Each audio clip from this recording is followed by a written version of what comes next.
Hello students, welcome to BBVN online classes. In our previous video session, we were reading the chapter that is pronouns. Pronouns के बारे में हमने पढ़ा that what are pronouns and why we use pronouns.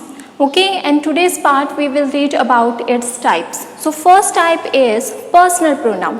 As you have already studied in your previous classes कि pronouns जो हैं उनमें कुछ categories होते हैं, उनके कुछ types होते हैं, उनके कुछ variants होते हैं जो कि उतने ही important हैं.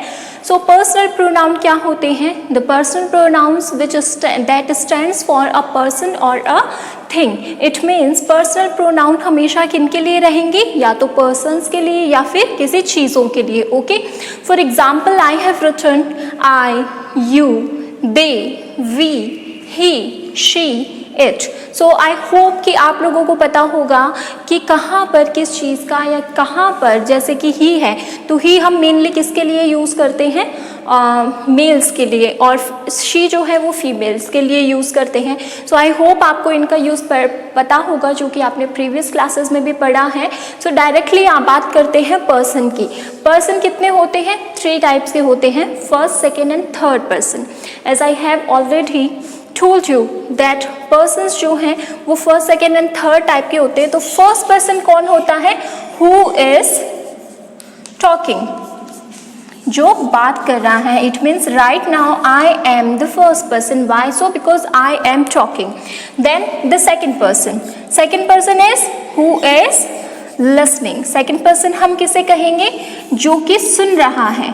It means if you are talking and someone is listening, that you is going to be the first person and the listener is going to be the second person. And what about the third person? The third person is who, to whom we are talking about. जिसकी भी इंसान के बारे में या फिर जिस भी चीज़ के बारे में आप बात कर रहे हैं उसे हम किस कैटेगरी में रखेंगे? थर्ड पर्सन की कैटेगरी में. सो फर्स्ट पर्सन कौन हो गया? बोलने वाला. सेकंड पर्सन कौन हो गया? सुनने वाला. और थर्ड पर्सन हम किसे कहेंगे? जिसके बारे में बात की जा रही है. Now why they are important? क्योंकि पर्सनल प्रोनाउन जो है वो किसकी बात करता है? इन 10 पर्सन्स की बात करता है.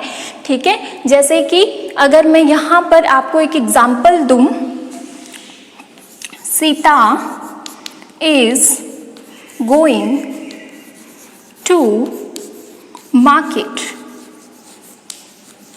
ओके, यहाँ पर इससे पहले मैंने लिखा I said to Gita. I said to Gita, तो आई यहाँ पर हो गया फर्स्ट पर्सन. सेड टू किसके लिए, किससे कहा? गीता से. सेकेंड पर्सन किसके बारे में कहा? सीता के बारे में. तो Sita is going to be a third person. It means जो बोल रहा है वो हमेशा फर्स्ट पर्सन की कैटेगरी में, जो सुन रहा है वो हमेशा सेकेंड पर्सन की कैटेगरी में, और जिसके बारे में बात की जा रही है उसे हम थर्ड पर्सन में काउंट करते हैं. देन बात करते हैं सब्जेक्टिव एंड ऑब्जेक्टिव केसेस की. जो हमारा पर्सनल प्रोनाउन है वो मेनली 2 कैटेगरीज में डिवाइडेड है. First is subjective and the second one category is our objective.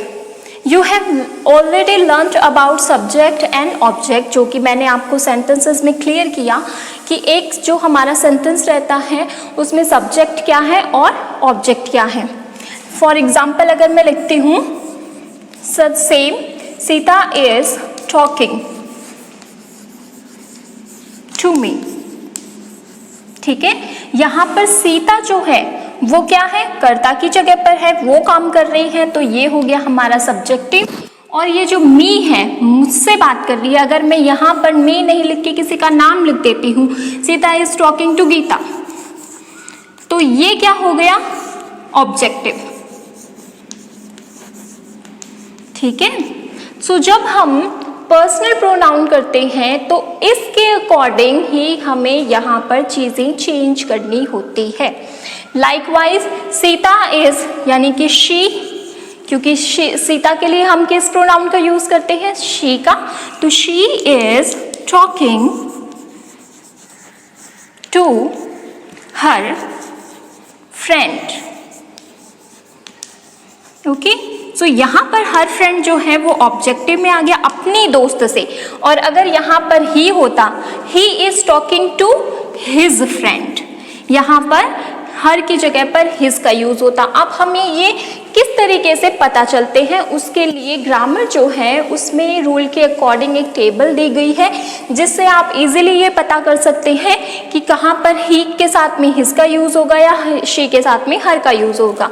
Likewise आई है तो ऑब्जेक्टिव केस में जाके माई हो जाएगा, यू है as it is you place हो जाएगा।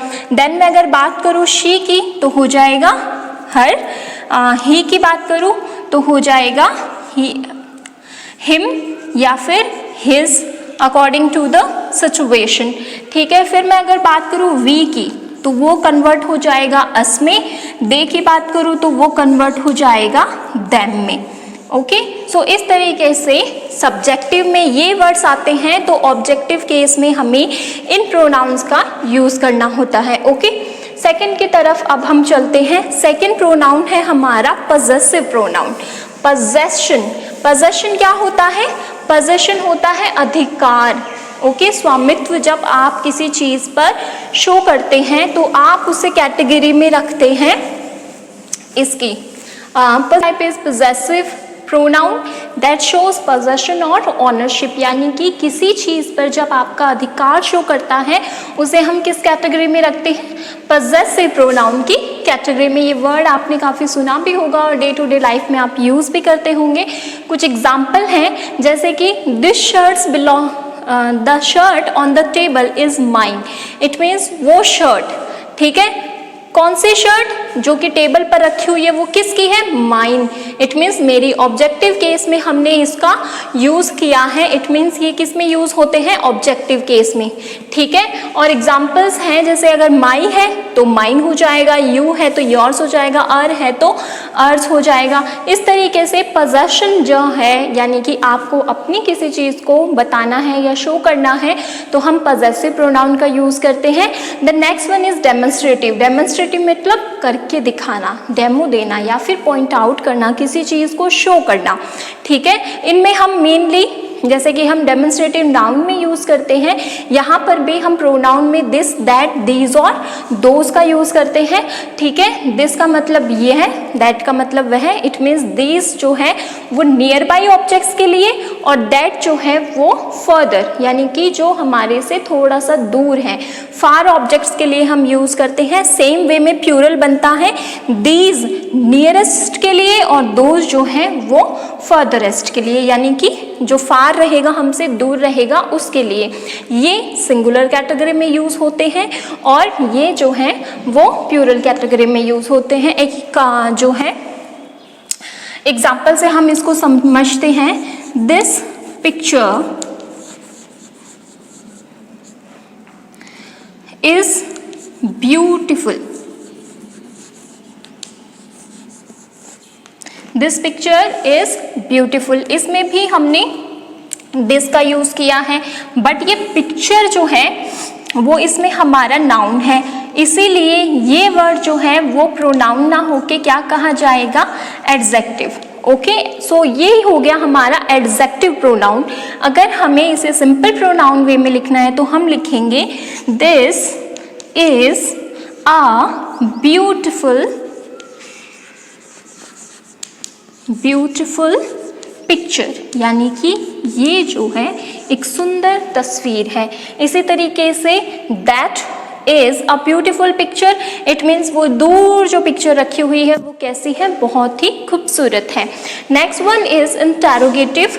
जो हमारा प्रोनाउन है वो रहेगा। इंटेरोगेटिव का मतलब आप सबको पता होगा, क्वेश्चन पूछने के लिए हम जो है इंटेरोगेटिव वर्ड्स का यूज करते हैं। ठीक है, इंटेरोगेटिव। ओके, सो क्वेश्चन पूछने के लिए आप क्या करते हैं? इंटेरोगेटिव वर्ड्स का यूज करते हैं, जिसमें हम काउंट करते हैं हु, व्हाट, व्हिच, whom। ठीक है, तो जब भी आप इन वर्ड्स का यूज करके क्या करते हैं? एक क्वेश्चन बनाते हैं, तो आप इसको इंटेरोगेटिव प्रोनाउन में काउंट करते हैं। For example, who is waiting there. वहाँ कौन जो है वेट कर रहा है। इट मीन्स हु जो है वो किसके लिए यूज हुआ, पर्सन के लिए। व्हेन यू आर यूजिंग और you are creating a sentence with these words, तो आप देखिए कि हु जो है, विच जो है थिंग के लिए यूज होगा, व्हाट जो है क्या पूछा जाएगा। अब क्या किस वे में आप पूछ रहे हैं वो आप पे डिपेंड करेगा। होम जो है अगेन पर्सन के लिए यूज होगा। सो जब हम एक सेंटेंस को पढ़ते हैं तो हमें ये चीज़ें ध्यान रखनी चाहिए कि किसके बारे में बात की गई है और उसी के अकॉर्डिंग जो इंटेरोगेटिव प्रोनाउन के जो वर्ड्स हैं वो हम यूज में लेते हैं। बाकी जो रिलेटिव प्रोनाउन है, इंडेफिनाइट प्रोनाउन है और डिस्ट्रीब्यूटिव प्रोनाउन है वो हम पढ़ेंगे अपने नेक्स्ट वीडियो सेशन में। That is it for today. Thank you everyone.